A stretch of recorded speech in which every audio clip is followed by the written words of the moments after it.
On June 2, 2012, DGP, the Center for Design and Geopolitics, held its second annual conference.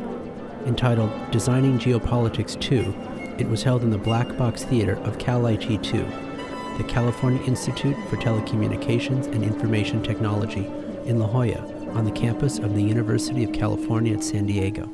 Welcome all of our speakers and friends to Designing Geopolitics 2 here at Cal IT Squared in La Jolla. We are, as you know, using this very bleeding edge, the OptiPortal display system here as well. It's a bit of a experiment for us all in how to tell a story at this scale. So it'll be a learning experience in more ways than one. I want to begin first by with some thanks to some of the people who've made this event possible. In particular, Larry Smarr, the director of Cal IT2 here, and the longtime important supporter of DGP.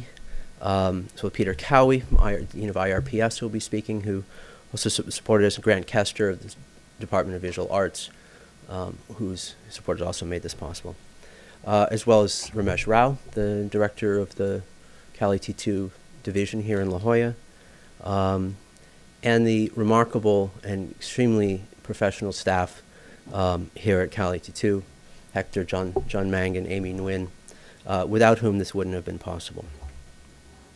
So as we are, we have an audience watching us online. I want to start with just a little bit about Cal IT2 itself. Cal IT2 just had its 10th anniversary here in La Jolla, and it's one of the 4 California Institutes for Science and Innovation that were started about 10 years ago. And it represents a significant investment on the part of the University of California and the people of California as well.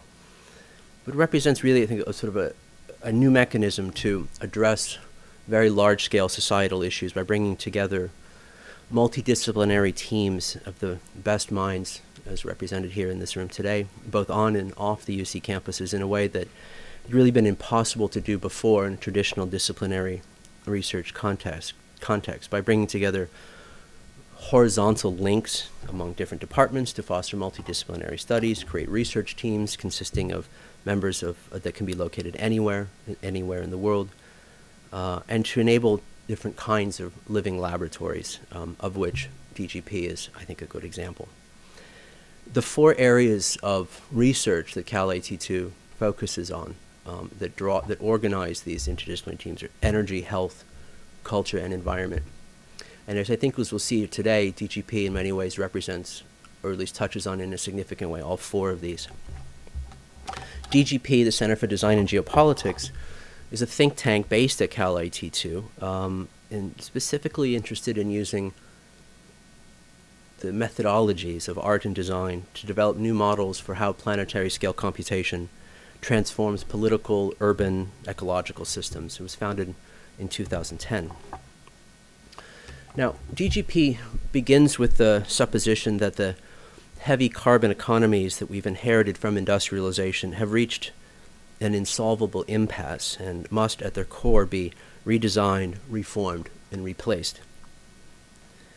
Furthermore, as it is now amplified by planetary scale computation, industrial modernity is now so radicalized that its ubiquity is matched only by its imminent dissolution. Better conditions are possible because they have to be. Computation does not necessarily replace what comes before it, but under the right circumstances it can, and under rarer circumstances still it should. Deep systemic crises invite 3 interrelated and apparently opposing responses: modernism, inertia, and fundamentalism. Fight, hide, and flight accordingly.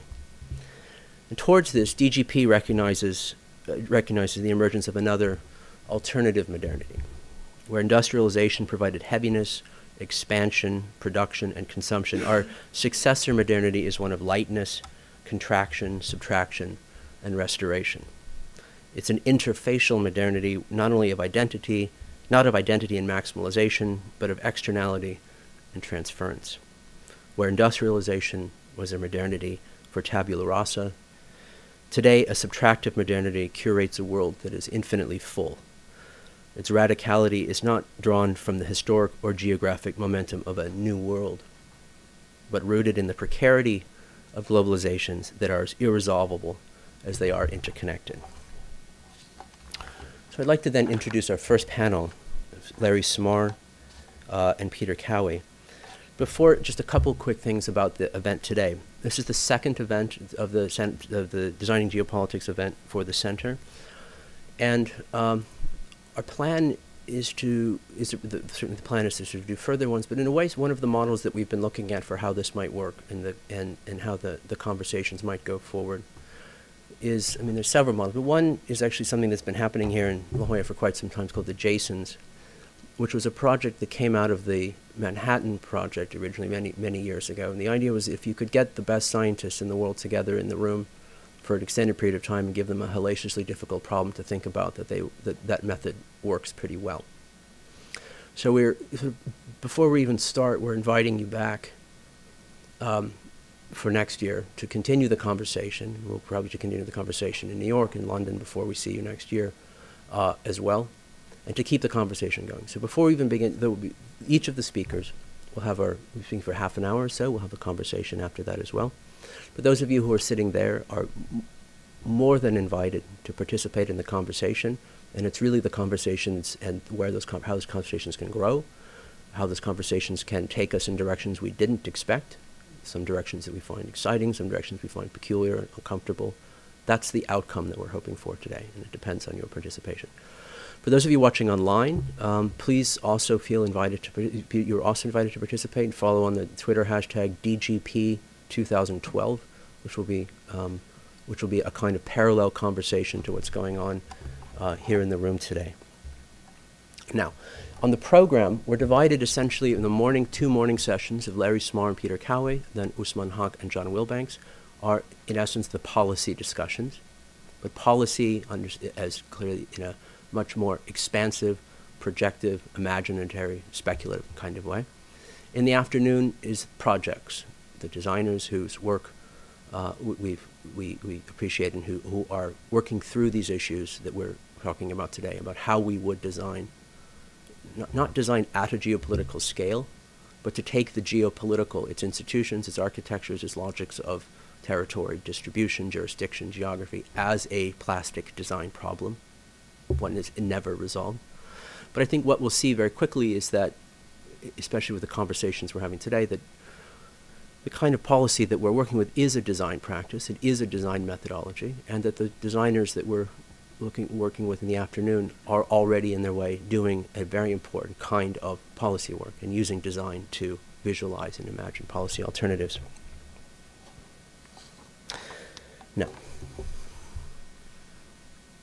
Craig Hogan is an astronomer at the University of Chicago and a member of the High Z supernova search team that helped discover dark energy, the substance which, as it turns out, may comprise most of the universe, all the way down to the edges of space where time began.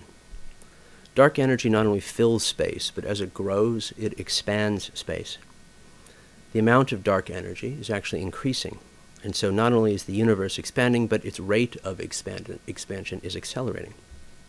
Acceleration, the speed of speed, is a physical fundament of reality, perhaps the most fundamental fundament. Of late, Hogan has been working on another project of similar scope and significance, an experiment which would prove that the absolute fabric of space is not smooth and continuous, but chunky and blocky. In a way, Hogan's experiment would demonstrate that at its tiniest scale, space is digital, comprised actually of the finest possible state oscillations. The implications of such an insight might be incredible, or they might be met with a shrug, or with the assumption that the formal metaphor of the digital, of informationalism, has found another way to naturalize its fragile, historically contingent appetite. Or perhaps the implications of digital space may be incredible, barely comprehensible in the span of our immediate history, and met with such incredulousness. Meanwhile, Paul Virilio is a philosopher based in Paris who has written scores of texts attempting to provide a negative apologetics of globalization, and the subsumption of the continuity of the Earth as an experiential terrain into the omnivorous universalisms of cyber infrastructure. The world, quote unquote, is a casualty of its appearance in digital images of itself. It cannot survive its own testimony. It is a shrunken, eaten, and defamed by its reduction to a plateau of digitalized time, so says Virilio. Where difference and analogy are naturally functions of distance, in the ecumen of global information, the ecology of distances has collapsed. And so for Virilio, digital space is its own kind of dark energy, one which, instead of expanding space and elongating real distances, flattens the space of analogy up into the ubiquity of network time. On the other hand, the third hand, Larry Smarr is now director of CalAT2, founding director of CalAT2 10 years ago, California Institute of Telecommunications, Information Technology, where we housed now. He was the founder of NCSA, the National Center for Supercomputing Applications, which among other things brought forth Mosaic, the web browser that became Netscape. He is one among the key pioneers of cyber infrastructure, scientific visualization, and what he calls planetary scale distributed computing.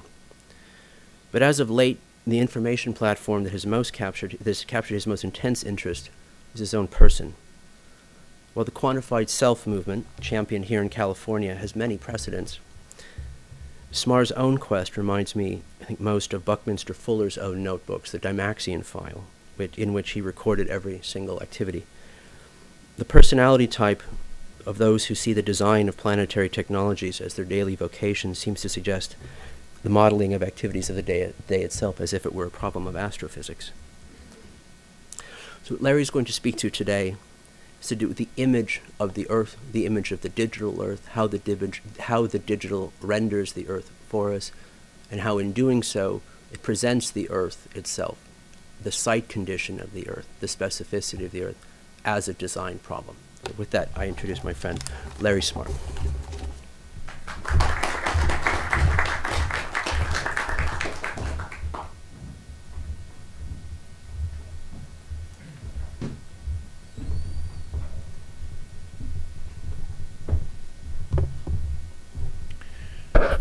Well, welcome to all of you. This is the first time that I've used this room myself, so I'm part of your experiment to see what we can do. So Benjamin wanted Peter and me to talk about cloud polis, the idea of the digitization of the pre-existing physical Earth, and what that does to the classic nation-state concept. And I thought the best thing to do would be to start with the Earth. You'll notice there are no nation states. That's a completely artificial, fairly recent overlay to what has actually been here for about 5 billion years and evolving, continental drifting, climate changing. And in fact, what you're seeing now is, you'll notice it's changing. This is a NASA image constructed from many, many small images of the MODIS instrument over all 12 months. And you can see that the Earth, as it goes around the orbit, because it's on a tilt, has climate change that's quite regular. You see the ice sheets coming down, going back, the snow level, the changes in vegetation. It's a living planet, but you don't see political boundaries. That's a human construct. This was there long before there were humans. And so I think when we talk about overlays, we have to remember that when we're comparing to the nation state, that itself is an overlay. So let's go to the, I'm going to use a few slides to talk about what is going on as far as the human interference, or I would say the human changes that are going on to this climate on the Earth. And the reason I want to bring that up is before we get into the digital interactions around the planet and the conflict that's setting up with the nation state, it's actually more abstract than that. The atmosphere mixes the carbon dioxide emissions from all these nation states uniformly. And so here is an example of the amount of CO2 parts per million over the last 1,000 years. And what you can see is that it was pretty constant through very major regional climate changes, the medieval warm period, the Little Ice Age. But about 1800, it started this almost vertical rise, and that was the nation states beginning the Industrial Revolution. And so as the Industrial Revolution made it possible to have both more people, but also the cost of that is increasing the use of energy per capita, we've had this inexorable rise in the CO2. And at first, the countries that did this were Great Britain, Germany, and then the United States.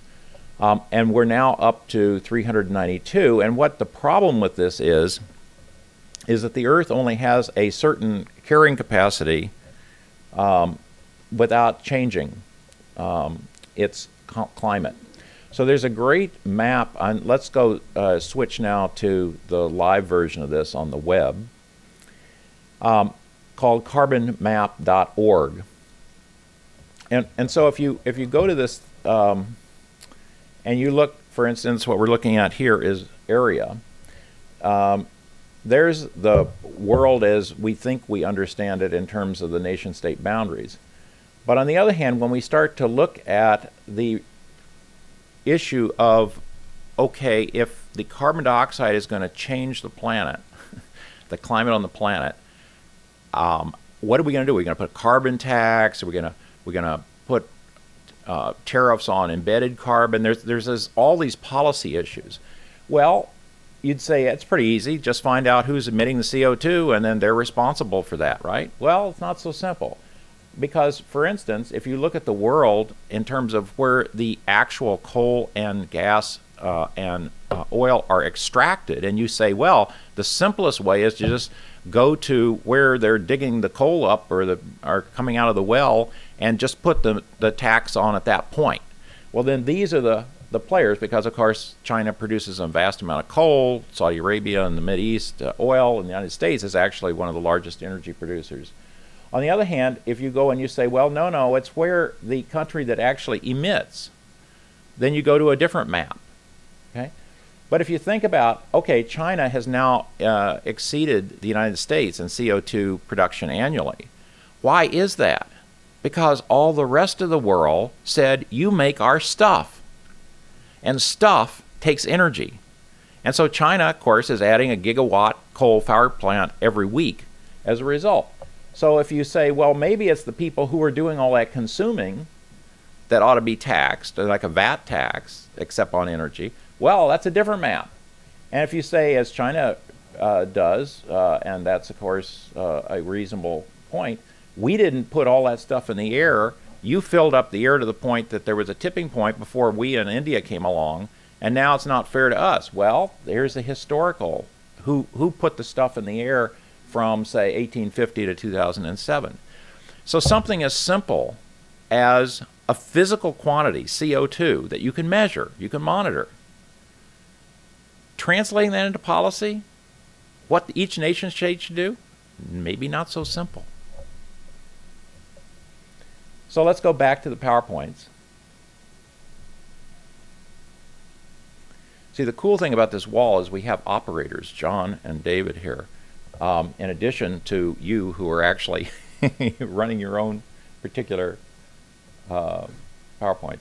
So what it comes down to is carbon flows. And what are carbon flows? This map from the Guardian actually is a digital overlay to the dirty coal, the black oil, the natural gas liquefied tankers and so forth. That's all physical stuff. But now what we've done is we can digitally represent it, and then you can have digital maps that capture all of those things we just talked about. And once you know digitally where all of the components are moving, you can begin to think about policy issues, and this is some of the things that Peter will talk about. Okay, so I'm going to show you now, we're going to go from from digital representations of physical things to the next logical step was, let's cut out the physical stuff.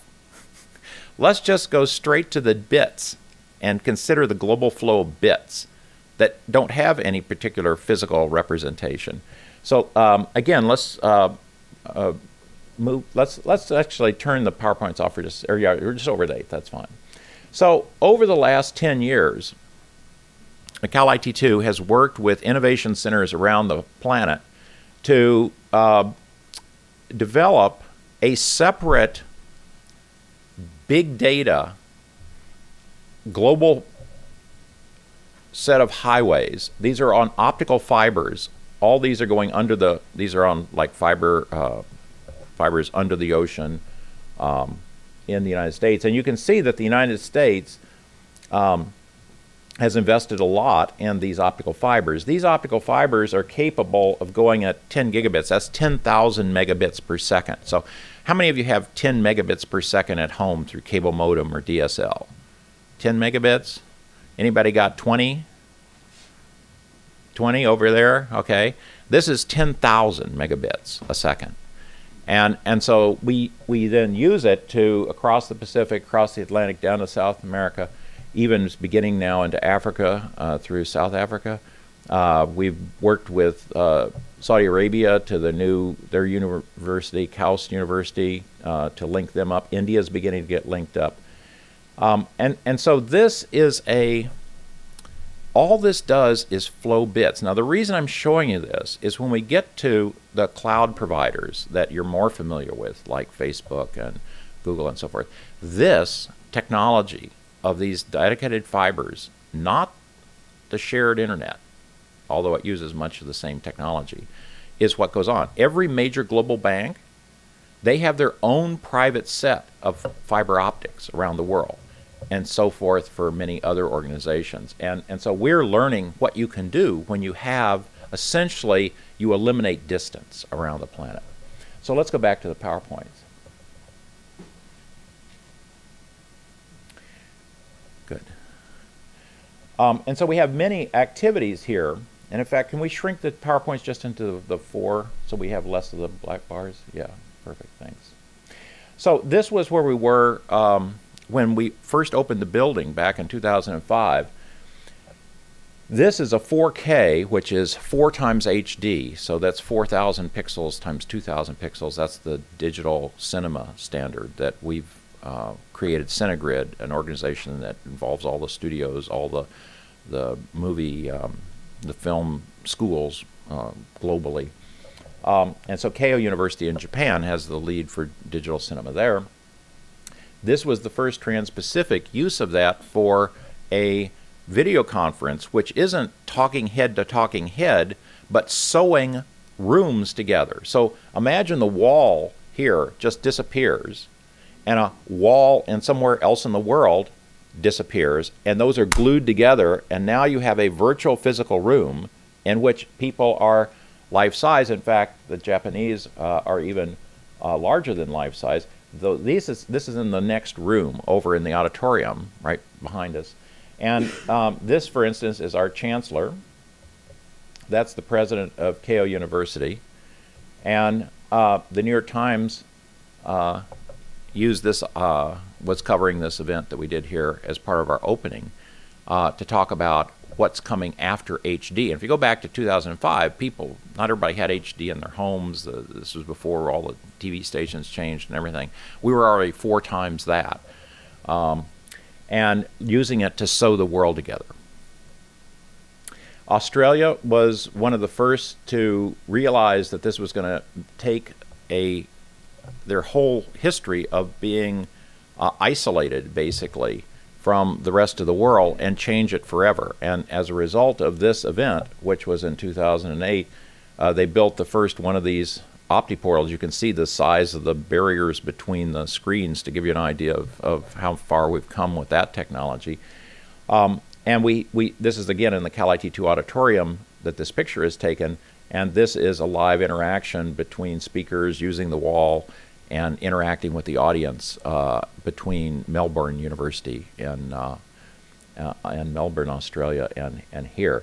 Now, interesting thing is that led directly to the National Broadband Network effort in Australia, which is putting fiber to the home of virtually all the houses in Australia. It's the largest infrastructure project in the nation's history, regardless. In other words, it's more money being spent on a digital infrastructure for the country of Australia than any physical infrastructure project in their history by the government. Then Brazil has become quite active, as has Eastern Europe, in working with us on this. So this was the first tricontinent movie premiere. So, you know, the 4K was the studios in the U.S. decided that would be what would replace film, purely digital format. And so this is a movie that was made in 4K, and it was streamed live. This is in Sao Paulo. That is the director of the movie. And here is Ramesh Rao in Cal IT2, and then our friends in Keio University. And so this was a tricontinent premiere, and the entire several-hour movie was streamed over these optical fibers. So again, now you have 3 different continents in the same room, in the same auditorium, and then they had this feedback and questions with the director from all 3 sites. Well, one of the questions, and in fact I just finished this, this is from a grant NSF proposal that I just submitted with Phil Papadopoulos yesterday. And the question is, on your campus, what do you have to deal with this kind of fire hose? And so if we bring up that image, just larger, so we're actually put in a proposal to put an overlay of the shared internet. Our backbone has about 10 gigabits a second on the campus, but it serves 50,000 people. This is for a few laboratories that are big data laboratories, genomics, ocean observing, protein data, like you saw in the cave and so forth. And these are now, look, 10,000 megabits, 40,000, 80,000, going through a switch that can handle 6 million megabits a second. And this is the kind of overlay you're going to see around the world to begin to have the big pipes that can handle the big data. And this infrastructure, which we pioneered here for over 10 years, multiple NSF grants, is what is actually being used to make the global cloud system work. Let's go back to the PowerPoints. So before I show you that, I think a lot of, Peter had asked me to show you this. A lot of people hear the word cloud, they hear, you know, they use Amazon Google every day, Facebook and so forth, but they don't really understand what a radical change in computing had to happen for this to work.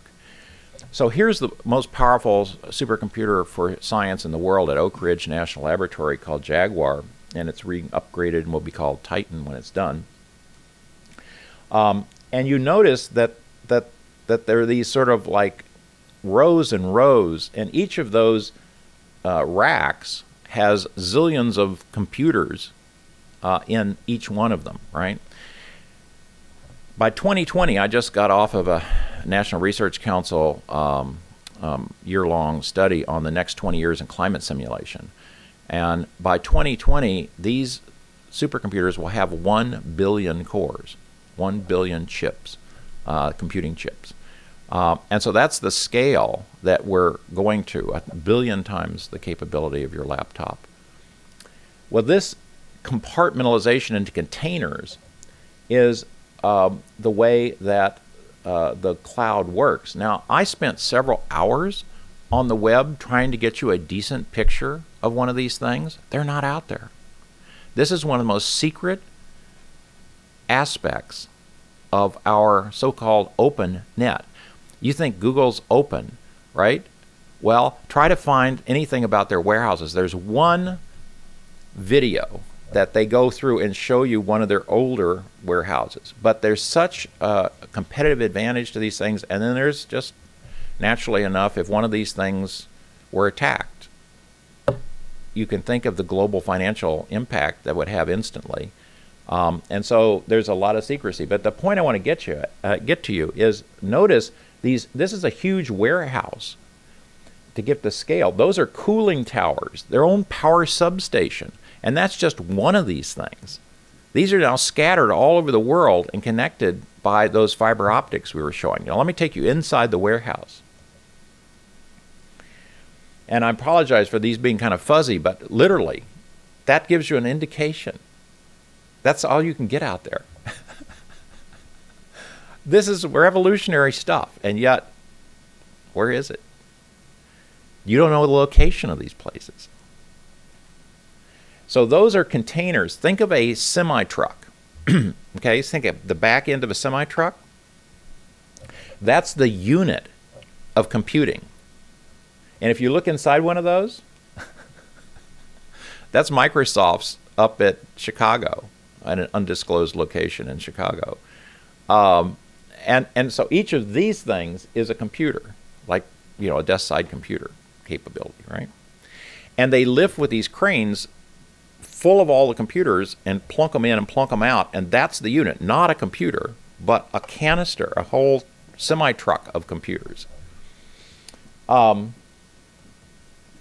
let's go back to the images. Now imagine those all over the world, and then 800 million people linking into it through Facebook. I just picked one of them. I could have picked any of them, but most of them don't give you this information. But this is an visual representation. It's not. This is, the arcs are basically weighted by the distance between the countries and the number of Facebook users. But I find this fantastic. This you know, Facebook didn't even. I mean, we've seen the movie. You know, if we were having this in 2000, we wouldn't be talking about Facebook. It didn't exist.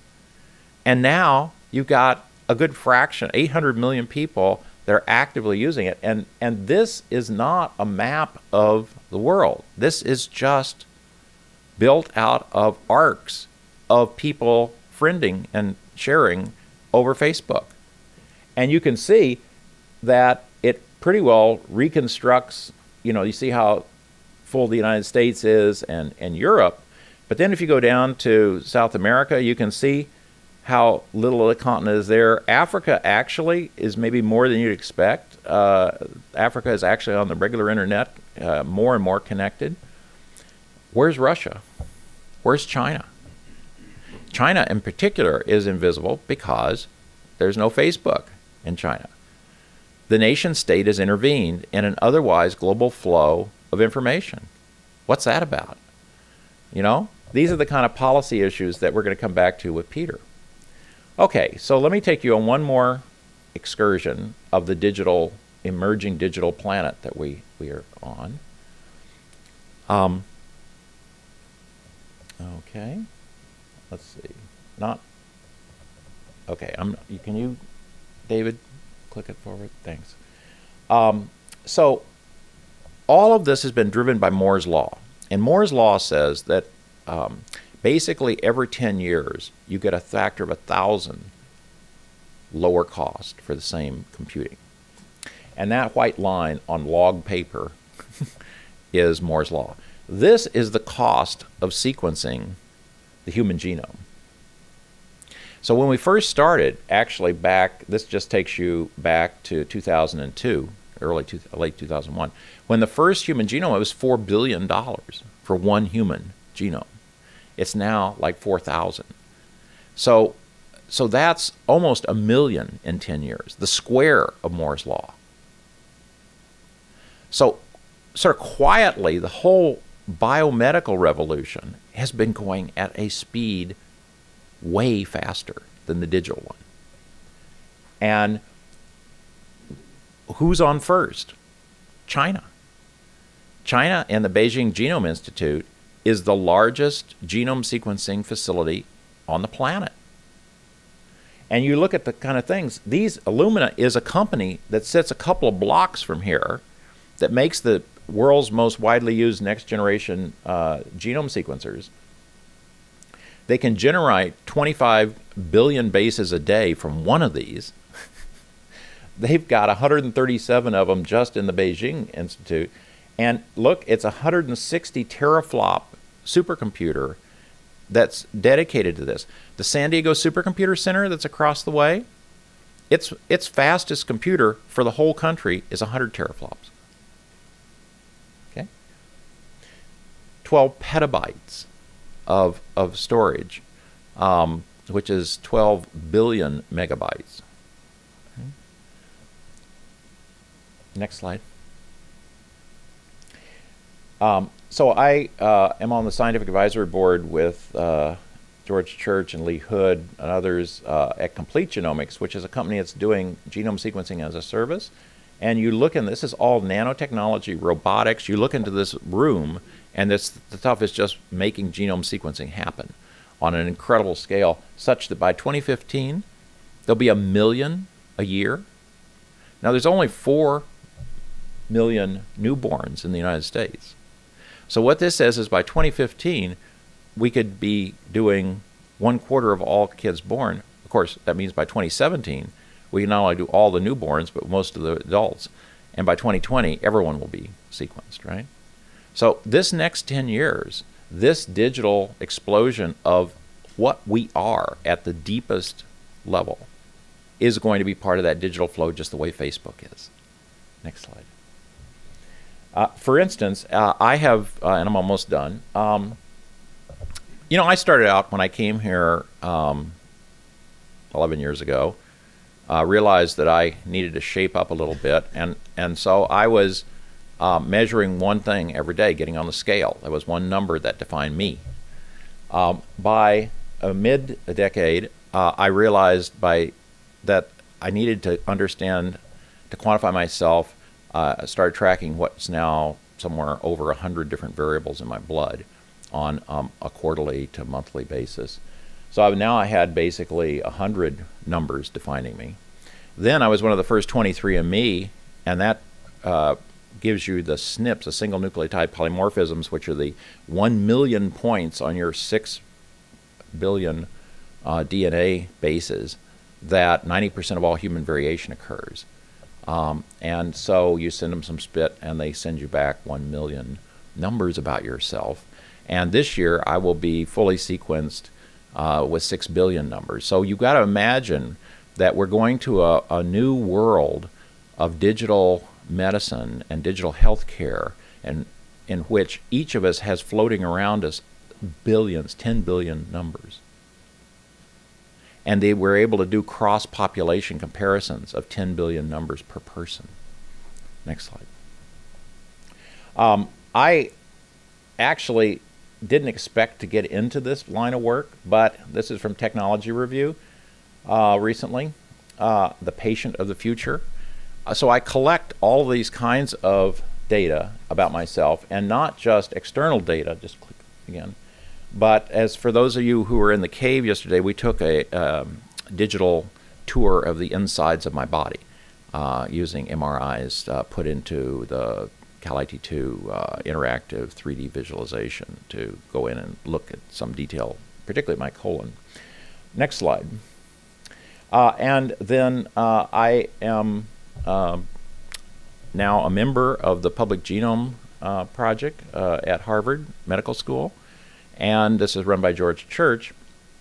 We just had on World DNA Day, April 25th, a all-day conference, and I was led off as a panel of 3 on N=1 self-trackers, looking at, you know, instead of doing big medical tests across a whole bunch of people, really understanding how an individual works in detail for the first time in the history of medicine, actually putting a scientific basis to medicine for the first time. And as a result, there's 100,000 of us that are going to upload all of our medical records, all our phenotypes over the years, all of our tracking, all of our genome, and it will be anonymized in the sense that it won't have your name on it, but anybody who wants to figure it out, you know, who you are can do it. It's a bit of a high roll. It's high risk behavior, and it's done to force what's an inevitable digital transformation of healthcare to happen faster than it would otherwise. What are the policy implications of this? totally wide open. That's the kind of thing I hope we can discuss.